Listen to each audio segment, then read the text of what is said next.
네, 현재 시각 8시 27분 지나갑니다.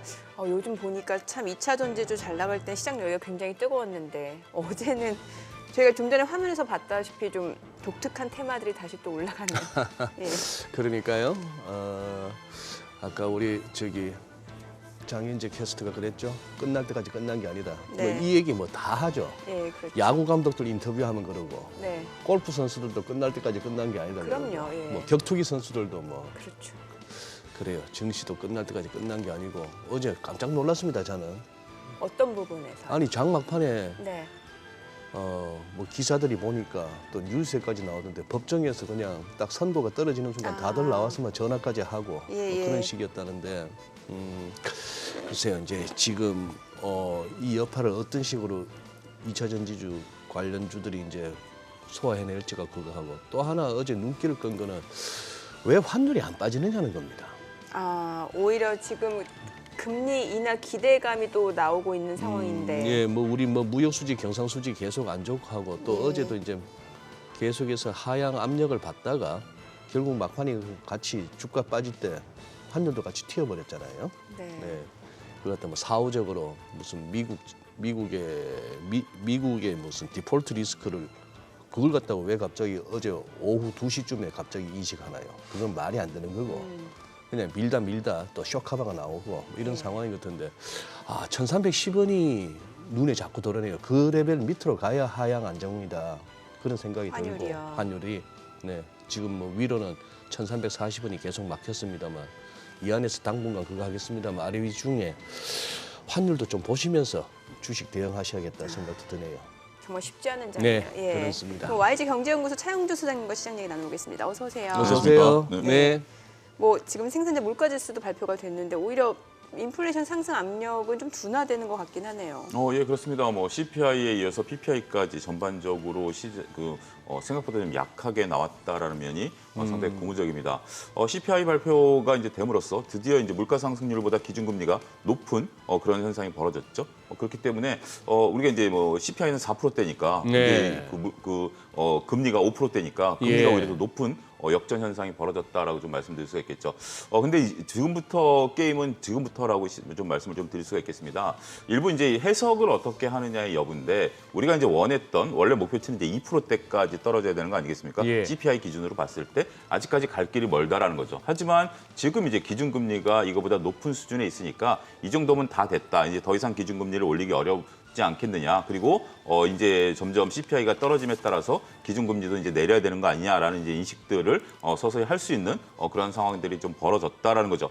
한편에서는 PPI조차도 생각보다 좀 덜 나왔다라는 것은 경기 둔화를 일단은 조금 의미하는 거일 수도 있기 때문에 이 점은 좀 악재일 수도 있고 하지만 CPI나 PPI나 생각보다 덜 나왔다라는 것은 미국으로 하여금 기준금리를 내리도록 하는 압박을 줄 수 있다라는 측면에 있어서는 긍정적으로 볼 수도 있는 요소가 이제 지금 나타났다라고 말씀드릴 수가 있겠죠.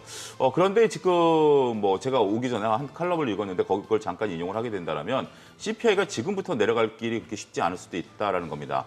예를 들면 이런 거죠. 저희가 이제 정상적인 생활을 하다가 허리가 갑자기 삐끗했다, 좀 심하게 다쳤다라고 한다면 병원을 이제 가서 치료해야 되는 거 아니겠습니까? 예. 처음에는 이제 집중 치료를 해야 되죠. 뭐 일주일에 3번, 4번 와라라고 하면 좀 생각보다 많이 와야 되지만 일단 치료를 하다 보면 치료를 하기 위해서 이제 가는 거죠.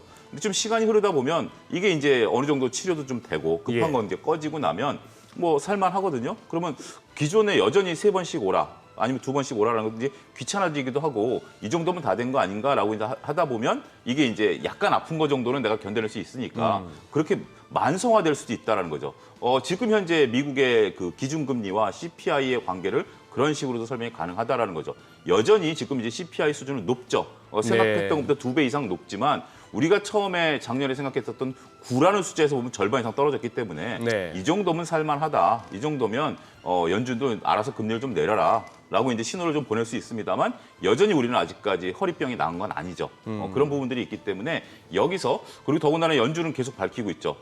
연말까지는 피벗 없다. 의사는 계속 오라라는 건데 이제 환자 입장에서 보면 이 정도는 됐다라고 자꾸 생각을 하는 거죠. 그렇기 때문에 지금부터는 연준과 시장과의 치열한 눈치 보기 그렇지만 이거에 따라서 증시가 변동성을 크게 나타낼 가능성은 높지는 않지만 일부 그 월가에서는 기준금리를 내려라라고 계속 얘기할 수도 있고 연준은 계속해서 자기 생각을 고집할 것이고 이것을 염두에 두시면서 시장을 보셔야 되지 않을까 싶습니다.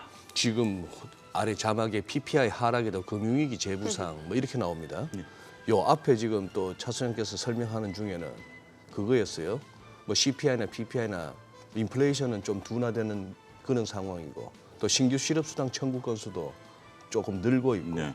자 이게 불과 얼마 전까지만 해도 우리가 연준의 금리 인상 부분만 집중할 때는 아니 고용시장도 조금 실업률도 좀 올라가고 실업수당 타먹겠다는 사람들도 좀 숫자도 늘고 그리고 인플레이션 이것도 좀 내려주면 그러면 다 해결될 것 같이 얘기했어요. 금리 인상에만 그렇죠. 집중할 때는.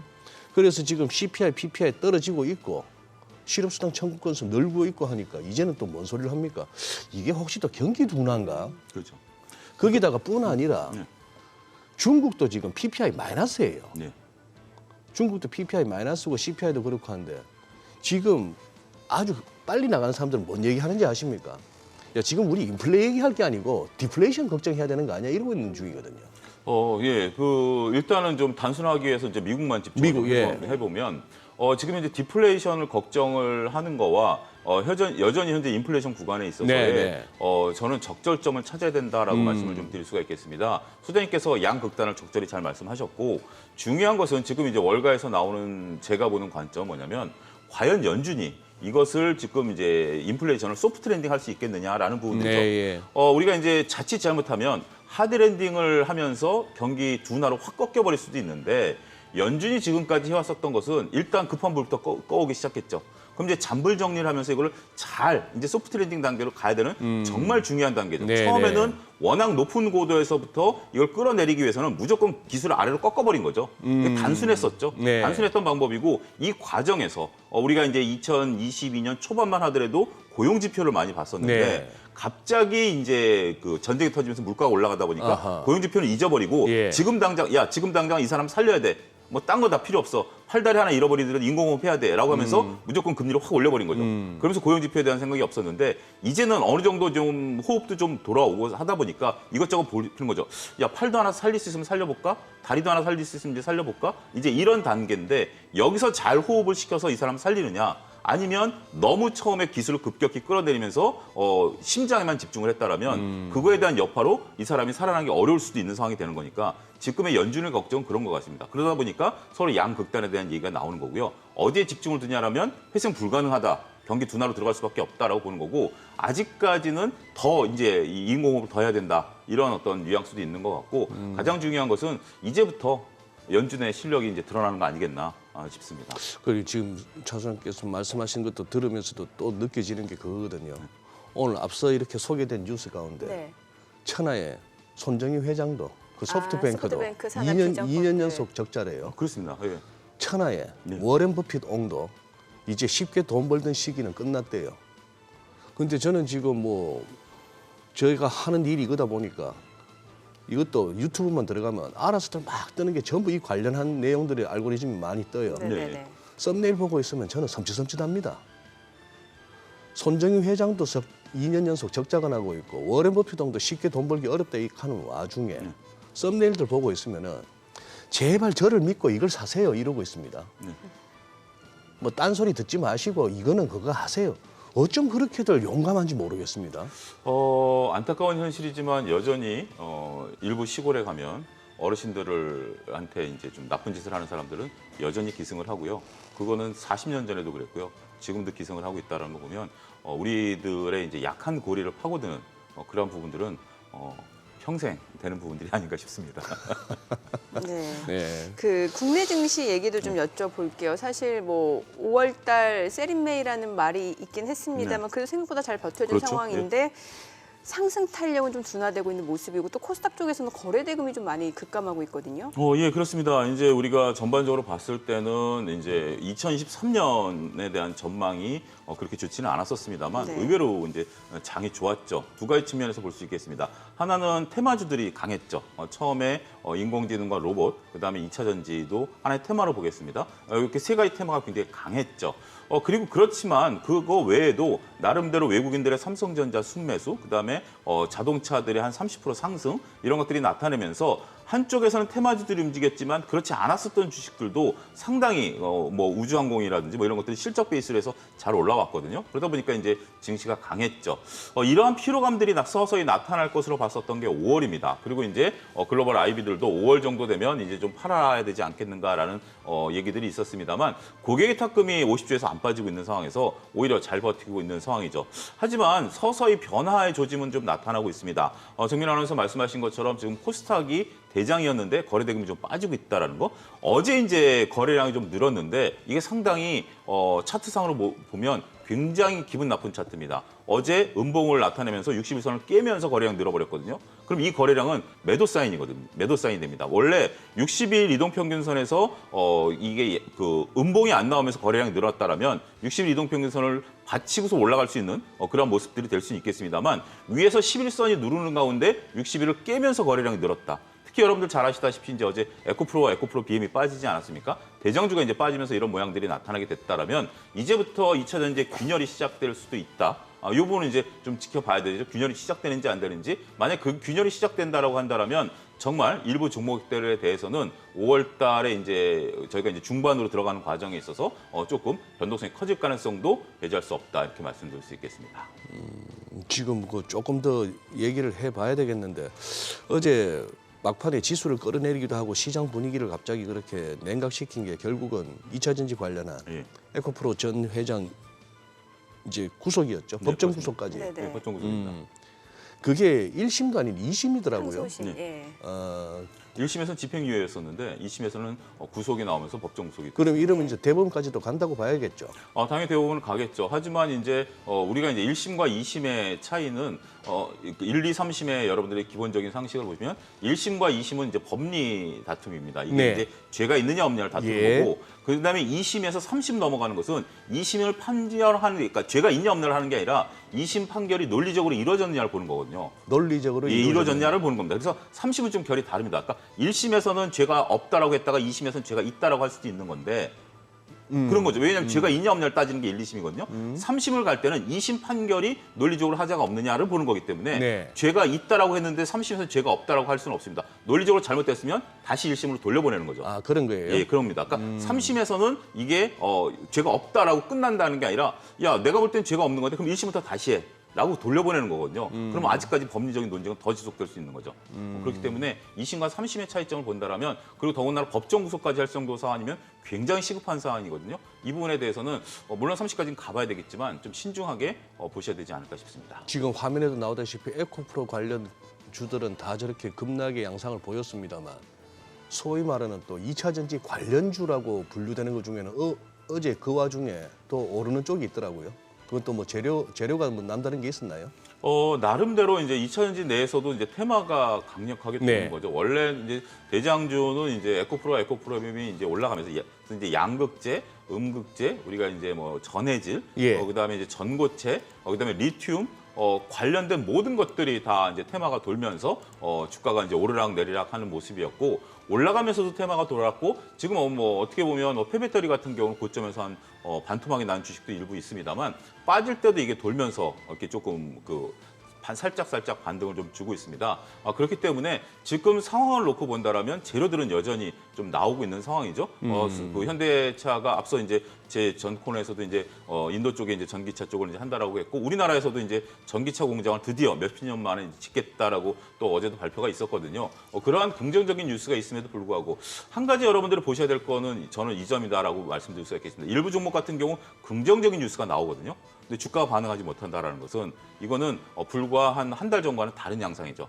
한 달 전에는 정부가 불과 몇백억에 대한 기술에 대한 어떤 뭐 검증 이런 재료만 나와도 주가가 올라갔었거든요. 그거는 이제 기업과 직접적인 관련성이 없는 뉴스에도 기업들이 올라갔는데 이젠 기업과 직접적인 연관성이 있는 뉴스가 나와도 결국 주가가 올라가지 못한다라는 것은 시장의 또 다른 변화된 모습이 아니겠나 말씀드릴 수 있겠습니다. 네, 뭐 지금 화면에도 보니까 사실 이제 1분기 때 많이 올랐던 2차 전지 소재 쪽으로는 좀 조정을 나타낸 상황이고 그렇습니다. 앞서 호가에서는 이제 보니까 이제 에코프로 그룹주들이 이제 오너 리스크 때문에 좀 하방 압력이 있는 반면에 LNF는 또 호가에서 흐름이 괜찮거든요. 네. 그럼 여기서 이제 종목별로 이제 차별화가 나타나는 거네요. 그렇습니다. 이제 LNF 같은 경우는 예. 뭐 지금 상당히 많이 빠졌습니다. 네. 그러니까 이제 LNF 같은 경우도 이제 그 포스트 이제 차기 2차 전지 대장주로 이제 많은 분들이 보셨음에도 불구하고 LNF 같은 경우 이제 1분기 실적이 거의 어닝 쇼크가 나왔죠. 영업 적자가 나왔으니까요. 굉장히 상당히 좀 안타까운 현상입니다. 근데 LNF에서 우리가 좀 봐야 될 것은 이 산업이 이제 나쁘다라는 게 아니라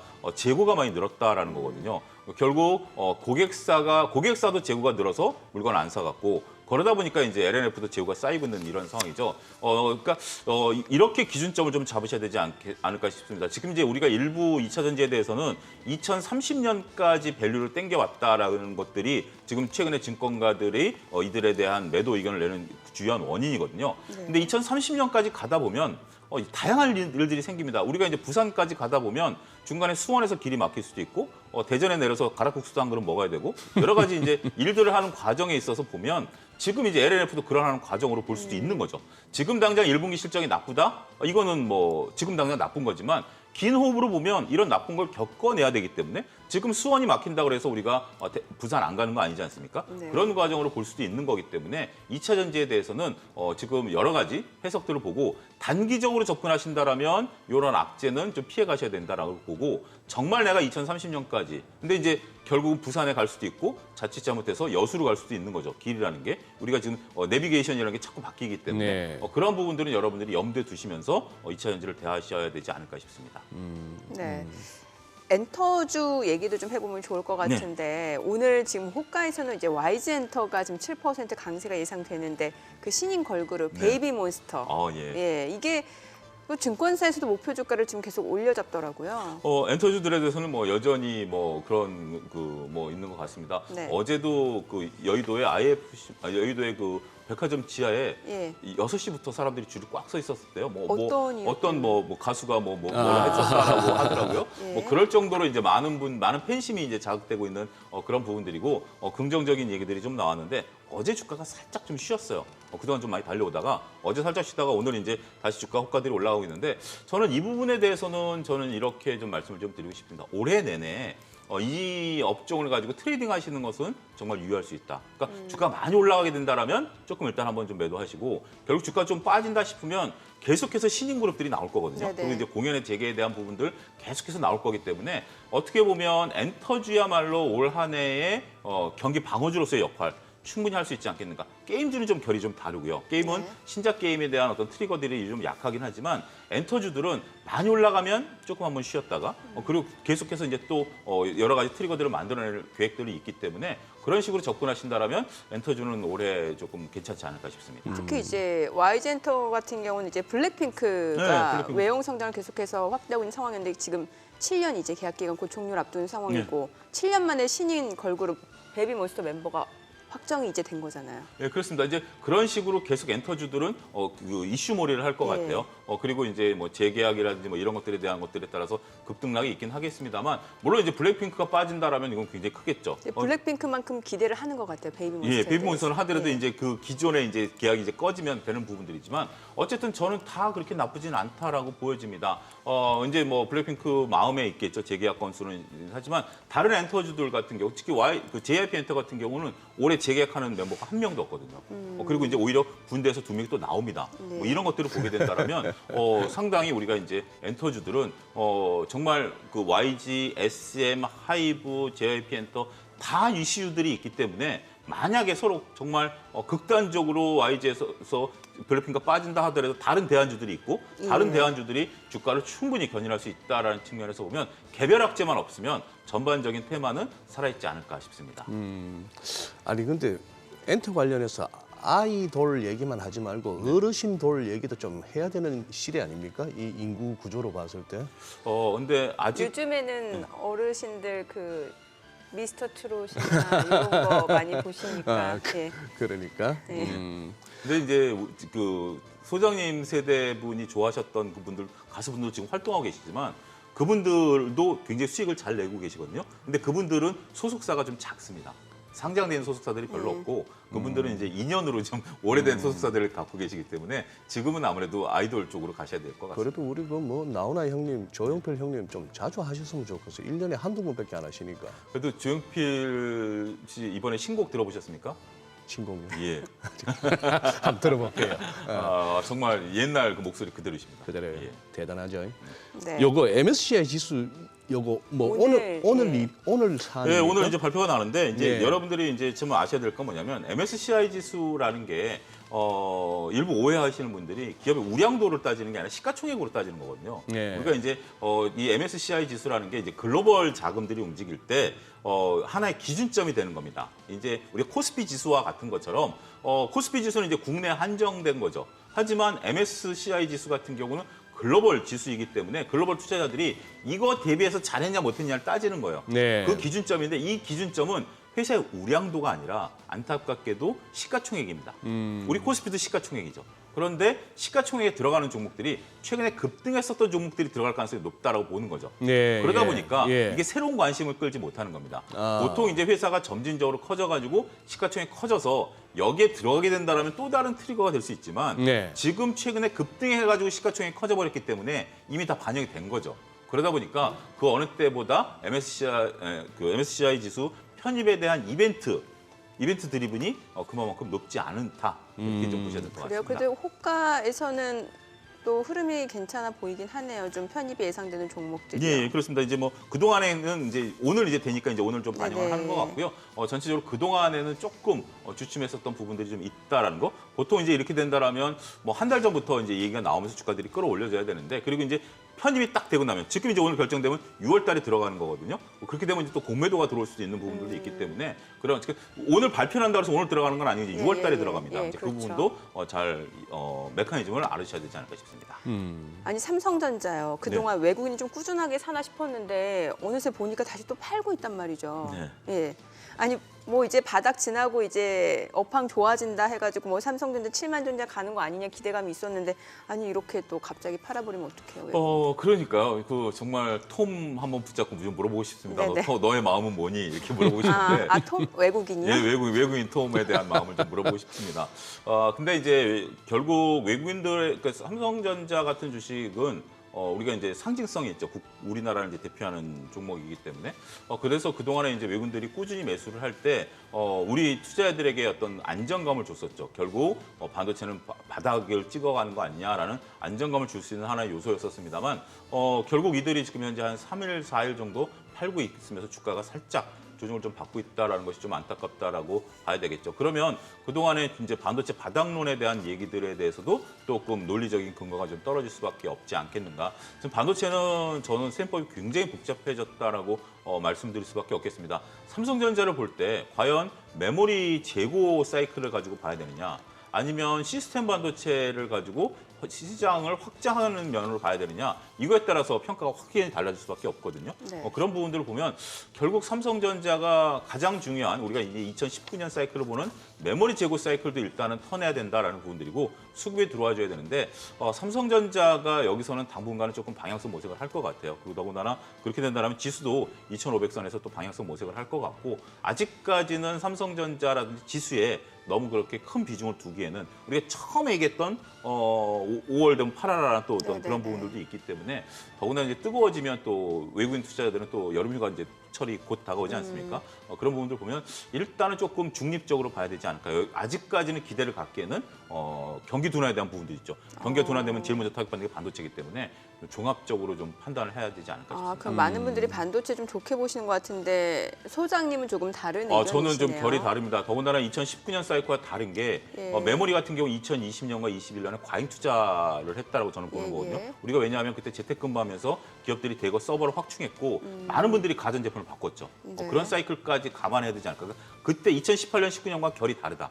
저는 그렇게 보는 주장이기 때문에 불황은 조금 더 길어질 수 있다. 저는 그렇게 그래요. 보고 있습니다. 예. 알겠습니다. 자, 그럼 지금 시각 8시 51분 지나가는데요. 저희 호가 상황 보도록 하겠습니다. 먼저 양시장 예상 체결 지수부터 확인해 보도록 하죠. 먼저 코스피입니다. 오늘 약보합 출발 예상됩니다. 예상 체결 지수 2,488포인트고요. 코스닥 0.3% 하락 출발 예상되죠. 예상 체결 지수 821포인트입니다. 시가총액 상위 종목 예상 체결가 보도록 하겠습니다. 삼성전자 오늘 0.3% 하락이 예상됩니다. 예상 체결가는 64,000원이고요. LG에너지솔루션 1% 하락 예상되죠. 예상 체결가 547,000원. SK하이닉스, 삼성바이오로직스 보합 예상되고요. LG화학이 1.3% 상승 예상됩니다. 예상 체결가 70만 원이죠. 삼성 SDI가 0.7% 하락 예상되네요. 예상 체결가 66만 5천 원이고요. 삼성전자 우선주 하락 출발 예상되고요. 현대차도 내림세 예상됩니다. 호가에서 20만 7천 원. 기아는 소폭 상승 예상되고요. 네이버 보합 출발 예상되고 있습니다. 코스닥 시가총액 상위 종목 예상 체결가도 보도록 하겠습니다. 에코프로 그룹주들 지금 이제 그 전 회장 구속 이야기 나오면서 또 오너 리스크가 이제 부각이 되고요. 그에 따라 주가는 이제 조정 양상이 좀 이어지고 있습니다. 에코프로비엠이 2% 하락 출발 예상되고요. 예상 체결가는 21만 7천 원. 에코프로도 2.9% 약세 예상됩니다. 예상 체결가 53만 4천 원이고요. 셀트론 헬스케어 보합 출발 예상됩니다. LNF는 상승이 예상되네요. 지금 호가에서 23만 5천 원이고요. HLB가 2.6% 강세 예상됩니다. 예상 체결가 3만 6,700원 기록되고 있습니다. 셀트리온제약은 1% 하락 예상되네요. 예상 체결가 8만 500원이고요. JYP 엔터테인먼트가 1.8% 상승 예상됩니다. 카카오게임즈 오스템 임플란트 보합 예상되고요. 펄어비스 소폭 상승 예상됩니다. 앞서 엔터주도 저희 간단히 봤는데 YG엔터 지금 호가 흐름 여전히 좋습니다. 8.5% 강세가 예상됩니다. 예상 체결가 7만 2,400원. YG엔터 쪽에서는 이제 7년 만에 베이비몬스터 그룹을 확정 지었다는 소식이 전해지고 있고 증권사에서도 목표 주가를 좀 상향 조정하고 있습니다. 네, 이제 개장까지 6분여 가량 남았습니다. 시장 이야기 좀 이어가 보도록 하죠. 일단은 오늘 양시장 좀 하락 출발 예상되긴 합니다만 그래도 정말 하단 자체는 좀 견조하게 좀 지지가 되는 것 같거든요. 그러니까요. 예. 어쨌거나 우리가 참 2,600을 코스피 2,600 포인트라는 걸 갖다가 참 일단 그게 올라서야 되는 레벨인데 그 전에 2,500대 안착 자체가 아직 5월에 확정이 안 되네요. 그리고 코스닥의 900포인트에 약간 무거운 그런 상황이라서 원래 안착을 하려면 일단은 올라가다가 한번 쉬어줄 때 이제 지지가 돼야 되는데 버텨줘야죠. 근데 지지가 지금 못 되고 있는 상황이죠. 2,500 살짝 밑에서 지금 현재 코스피는 그래도 조금 지지를 하려고 하는 듯한 모습들을 좀 보여주고는 있습니다만 앞서 말씀드렸다시피 코스닥 같은 경우는 오히려 지금 현재 상당히 좀 불안정한 차트 흐름을 좀 보이고 있다라는 점도 조금 경계감을 높이게 되는 상황이 아닌가 싶습니다. 하다 보면 결국 우리가 펀더멘털도 얘기하고 실적도 얘기하고 대외 변수도 늘 점검합니다만 궁극적으로 가다 보면 이거 주식은 수급이더라고요. 그렇죠. 그렇습니다. 수급. 예.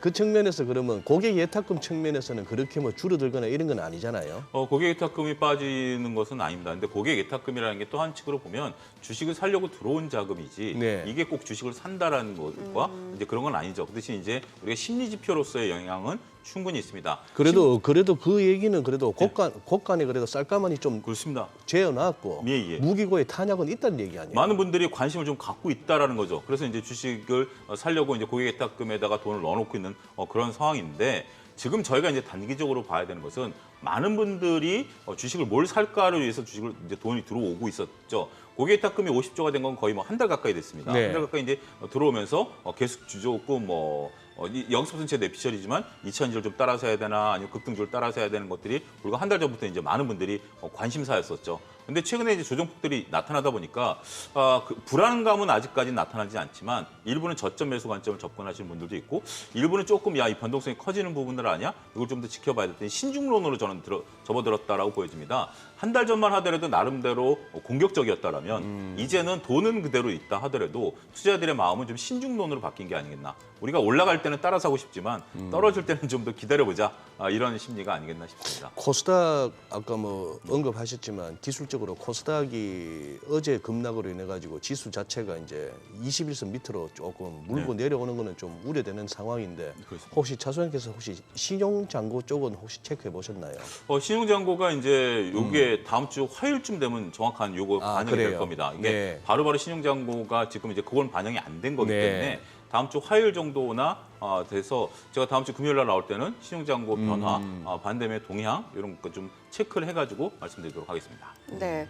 뭐 사실 코스닥이 좀 가려면 2차 전지, 그러니까 포스트 2차 전지라고 하죠. 2차 전지 다음 섹터가 네. 과연 어떤 섹터가 좀 올라올까? 이 주도주 역할을 좀 해줘야 되는데 그게 아직 투자자들 입장에서는 좀 불확실하니까 맞습니다. 이제 선뜻 매수가 쉽지 않단 말이죠. 맞습니다. 이제 예. 우리가 2차전지 올라갈 때도 포스트 2차전지를 이제 했었고, 예. 그다음에 이제 2차전지가 떨어지니까 또 포스트 2차전지를 좀 하고 있는 거죠. 저는 나름대로 두 가지를 제 나름대로 조금 보고 있습니다. 처음에 이제 포스트 2차전지를 했을 때만 네. 하더라도 2차전지가 너무 뜨거웠기 때문에 그런 걸 얘기하기 좀 어려웠습니다만 지금 이제 꼭 이게 그러니까 이제 여기서 이제 포스트라는 단어는 2차전지만큼 강하겠냐? 라는 부분들은 아니지만 그래도 내가 매매를 해보겠다라면 어디서 매매를 하겠냐라고 하는 게 저기 이제 얘기했던 베이비몬스터 같은 이제 엔터, 엔터. 엔터가 이제 확실히 실적이 이제 나타날 것으로 보여지기 때문에 예. 이건 이제 두 가지죠. 하나는 이벤트를 만들어내면서 실적을 불러올 수 있는 거니까 단순하게 수주 잔고가 많다라든지 무슨 계약을 했다라는 게 아니라 우리 눈앞에 보면서 실적이 찍히는 거 아니겠습니까? 그렇기 때문에 엔터주들에 대한 어떤 뭐 투자자들의 기대감 높다라고 보고. 또 하나는 제약 바이오 섹터 중에 이제 의료 기기들 같은 경우도 요즘 최근에 상당히 다시 또 올라가면서 시장에 좀 관심을 찍는 거죠. 혹시 피부 미용 의료기기 쪽? 피부 미용이라든지 뭐 휴비치라든지 아니면 안과 쪽. 뭐 전반적으로 다 지금 뭐 SK 바이오사이언스나 예. 뭐 셀트리온 같은 경우도 더군다나 지금 셀트리온 같은 경우는 드디어 이제 유럽에서 미국으로 우리가 이제 렘시마 SC에 대한 그 FDA 승인이 10월달에 나오거든요. 그러면 유럽 시장에서 이제 셀트리온은 중요 시장 미국으로 넘겨와져 버립니다. 이러한 트리거들 같은 경우 좀 나타날 수 있다라는 측면에서 보면 우리가 이제 뭐 그 실적이 나오는 제약 바이오들 같은 경우도 상당히 이제는 조금 투자자들이 좀 변화하지 않을까라는 좀 기대감도 있습니다. 우리가 그동안 뭐 한 3, 4개월 동안 실적의 단기 실적보다는 기대감이 너무 컸었죠.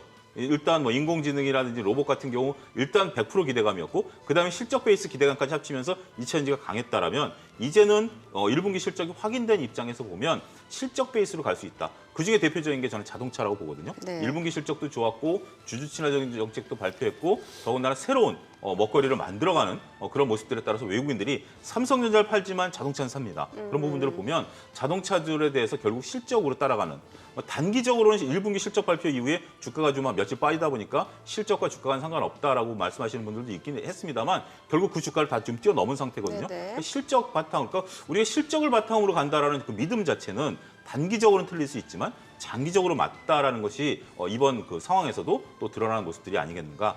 그렇다 보면 실적이 드러날 수 있는 것은 엔터, 일부 제약바이오 의료기기, 그다음에 자동차 관련주들 이런 쪽들에 대해서는 좀 관심을 가지실 필요가 있지 않나 싶습니다. 네, 그러면 오늘 시장에서 어떤 전략이 좋을까요? 일단은 조금 하방 압력, 뭐 크지는 않는다만. 아무래도 2차 전지가 어떻게 움직이느냐를 일단 좀 보고 예. 거기에 따라서 2차 그러한 전지 자금들이 어떻게 움직이고 뭐 로봇이나 뭐 인공지능 예. 같은 경우 잠깐 리바운드 할 수도 있을 것 같습니다. 알겠습니다. 자, 오늘 국내 증시를 확인해 보도록 하겠습니다. 개장합니다.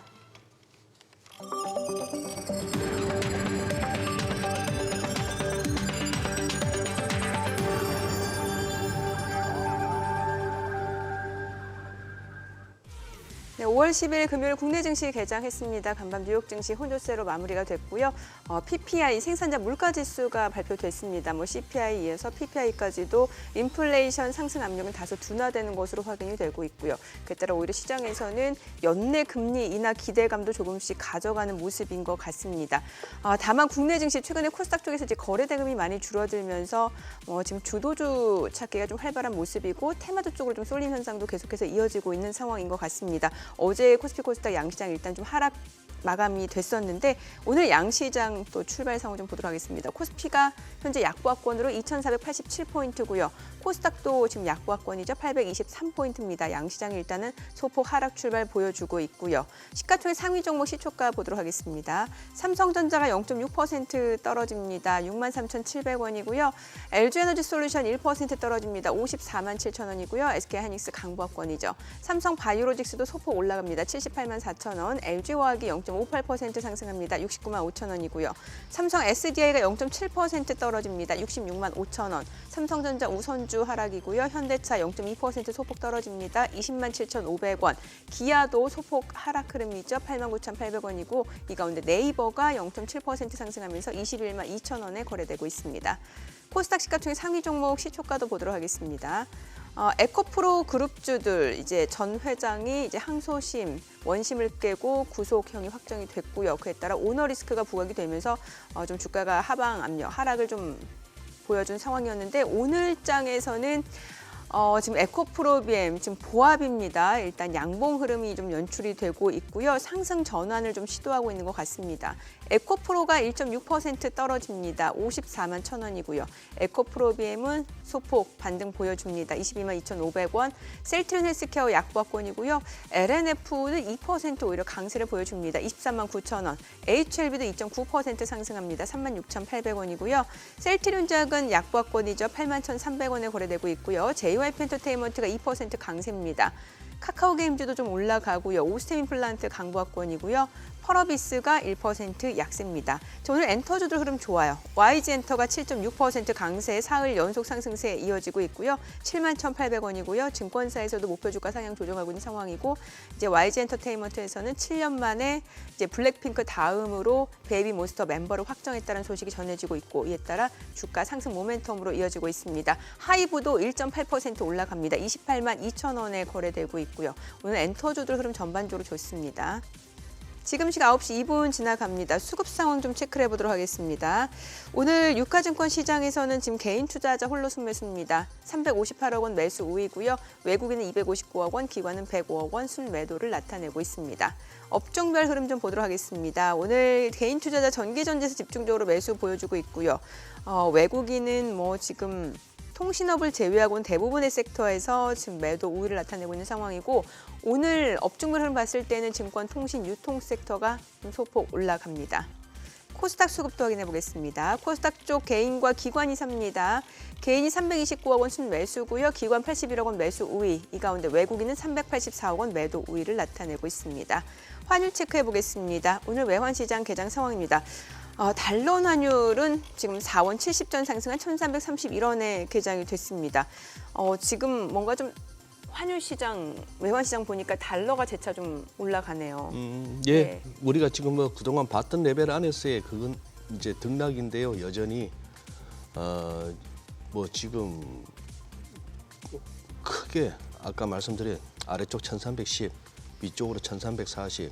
그렇다면 위쪽이 조금 더 가까워 보이는 그런 상황 하에서 그래 뭐 특별한 어떤 그 정말 눈이 번쩍 뜨이는 그런 뉴스가 아니면은 지금 막 말씀드린 박스권의 하단과 상단을 갖다가 당장 열기에는 쉽지는 않아 보입니다만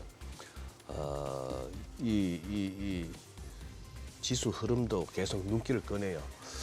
그거 오늘은 키워드 그거 뭐요? 키워드 준비하셨어요? 아니 아까 우리 오프닝 때 봤던 끝날 때까지 끝난 게 아니다. 이거 끝날 때까지 끝난 마음에 게 두셔야 될 아니다. 것 같습니다. 그럼 오후 들어서 좀 변동성이 커질 수도 있다는 커질 건가요? 수도 있겠는데요. 어떤 쪽으로요? 그거 알면 제가 지금 아. 빨리 가서 매매해서 돈 벌죠. 여기 안 계시겠군요. 예. 근데 한 가지 지금 이제 가장 중요한 것은 아무래도 뭐 2차 전지 소재주들이 오늘 어떻게 움직이느냐. 맞아요. 얘기겠죠. 아무래도 네. 어제 변동성이 급격하게 시작이 됐고 오늘 아니 이제 에코프로 좀 올라가나 싶더니 다시 또 떨어져요. 그 지금. 저는 이제 예. 굉장히 이게 좀 나름대로 의미가 좀 있다라고 좀 보여집니다. 제가 이제 지금 짧은 시간입니다만 예. 이제 두 분 말씀하실 때 계속 이 차트를 좀 예, 일분봉을 예, 갖고 갔습니다. 예. 일분봉을 가면서 에코프로 같은 경우 이제 한 3% 정도 잠깐 밀렸을 때 막 그 매수세가 좀 들어오면서 끌어올리려고 했습니다만 결국 보합까지밖에 못 끌어올렸다라는 거죠. 3% 정도 변동성이면 트레이딩하기는 좀 어려운 거고 이렇게 노력을 하고 있음에도 불구하고 지금 거래량 분출하고 있습니다.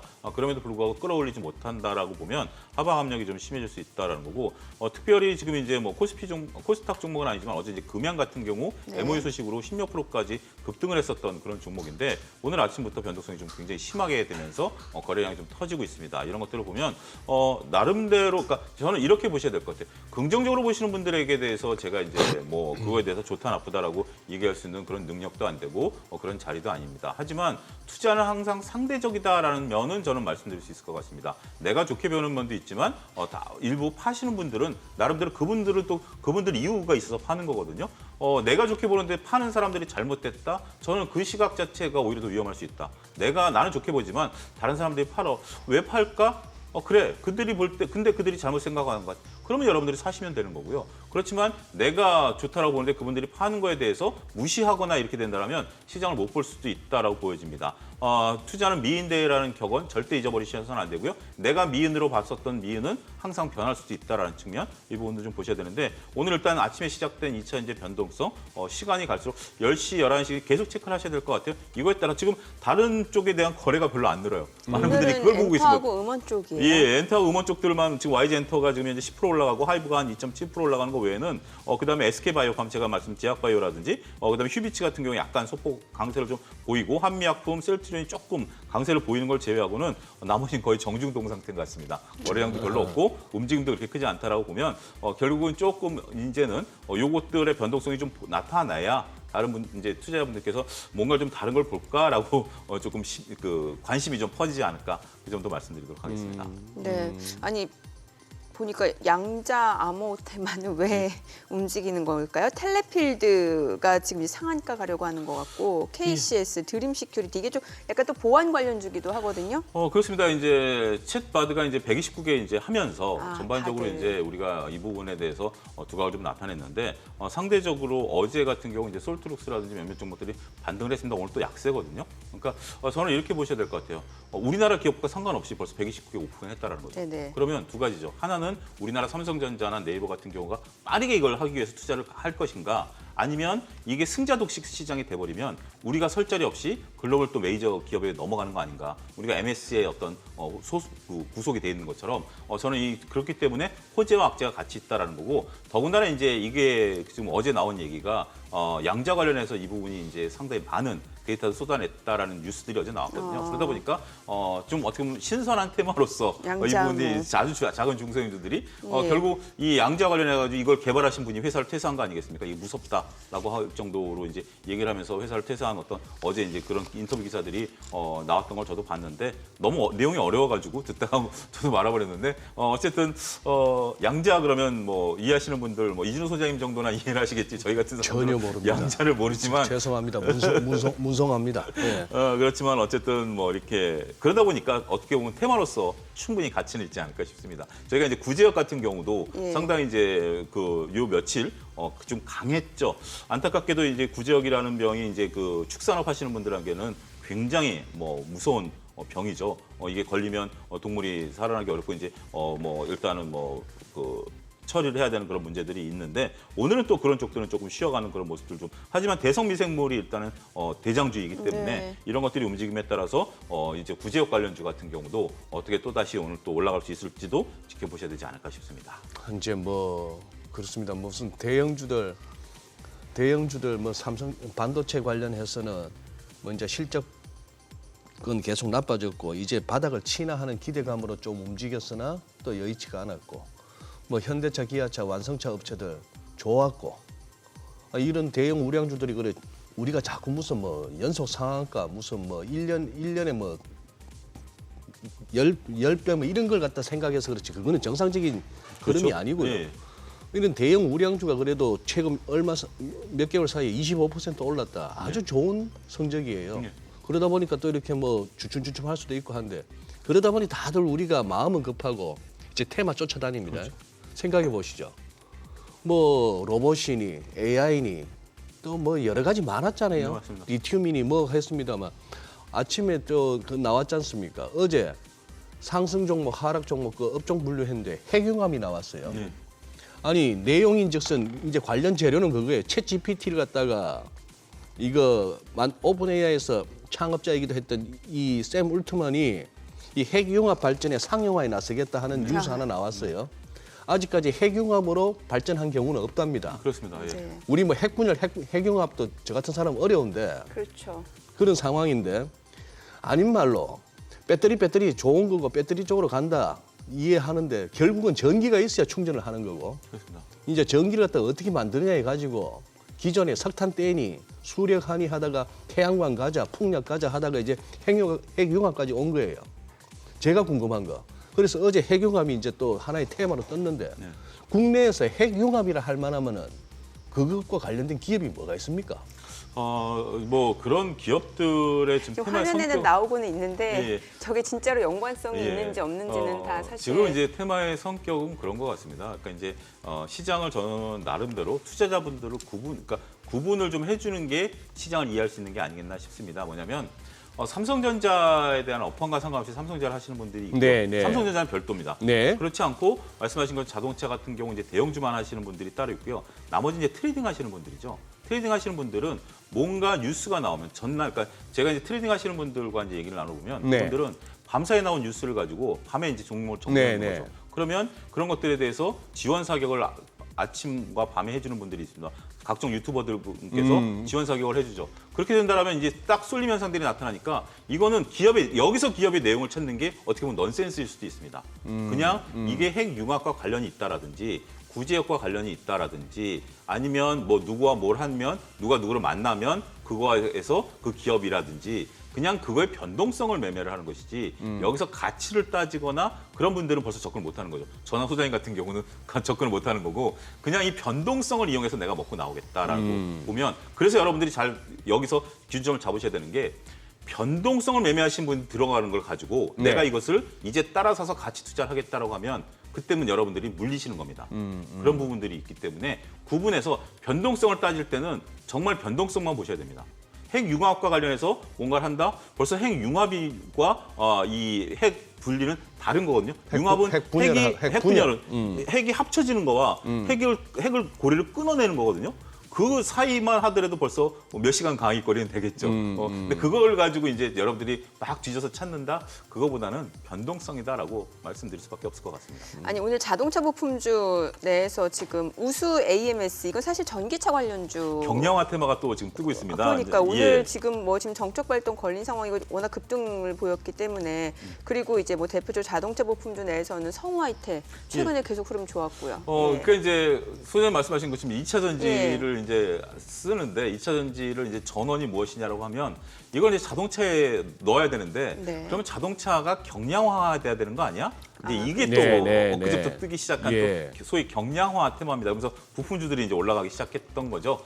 그래서 이것도 어떻게 보면 지금은 시장에 굉장히 중요한 어떤 그 에너지 자체가 전기차와 관련된 것들, 전기와 관련된 그러니까 전기차 소재, 배터리와 관련된 것들이 점점 시장을 한번 싹 돌면서 테마를 형성하고 있다. 이런 측면을 이해하셔야 될 것 같습니다. 경량화는 우리가 볼 때는 이론적으로 보면 상당히 조금 어렵죠. 왜냐하면 기술 개발을 한다 하더라도 자동차 업계에서 이것을 사용하려면 품질 테스트라든지 다양한 모델 변형까지 해야 되는 부분들이죠. 장기적으로 보면 맞습니다. 하지만 단기적으로 움직일 만한 요소는 아니지만 현재 지금 하나의 또 테마가 형성됐다. 그런 관점은 이해가 필요하지 않을까 싶습니다. 자동차가 움직이면 자동차 부품주도 얘기도 하고 하는데 그래서 뭐 오늘 부품주가 좀 움직여요. 서현이와 더군다나 이제 화신전공. 똑같은 이제 또 하나의 카테고리가 되겠죠. 전반적으로 봤을 때 국내와 인도의 이제 현대기아차가 진입한다라고 보면 그런 것들에 대한 선반영. 더군다나 지금 테마가 뚜렷하지 않은 시장에서 테마가 많고 움직일 것들이 많다라면 이런 것들이 좀 묻힐 수는 있긴 하겠습니다만 그게 이제 경량화 시동을 좀 걸어주면서 그다음에 이제 투자에 대한 아이디어 이런 것이 된다라면 나름대로 이것도 조금 덜 변동성을 보시는 분들 입장에서 보면 충분히 매력도는 있을 수 있다. 어떻게 보면 좀 저는 좀 이런 표현을 좀 드리고 싶어요. 우리가 일주일 내내 짜장면 먹다가 다음 주에 또 짜장면 먹으려면 싫잖아요. 일주일 내내 짜장면 먹었으면 좀 짬뽕도 먹고 다른 걸 좀 먹어야 되는 것처럼 지금은 2차 전지만 너무 끌고 오다 보니까 질리신 분들이 딴 걸 볼 수도 있는 거죠.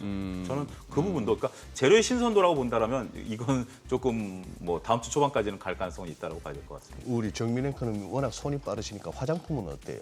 오늘 화장품이요? 오늘은 그렇게 일부 종목은 괜찮아요. 그러니까 최근에 뭐 코스메카 코리아 이거는 뭐 실적 기반으로 좀 올라가긴 하는데 그런 종목을 빼고는 오늘 또 뭐 화장품 코스메카 코리아는 7% 올라가고 아모레퍼시픽이 좀 올라가고 그밖에 종목들은 좀 떨어지고. 네, 또? 이제 여쭤본 이유가 예. 뭐 저희 SBS 비즈뿐만 아니라 무슨 또 저희 채널은 조금 뭐 성격은 다릅니다만 어쨌거나 경제 채널과 유튜브가 얼마나 많습니까? 네.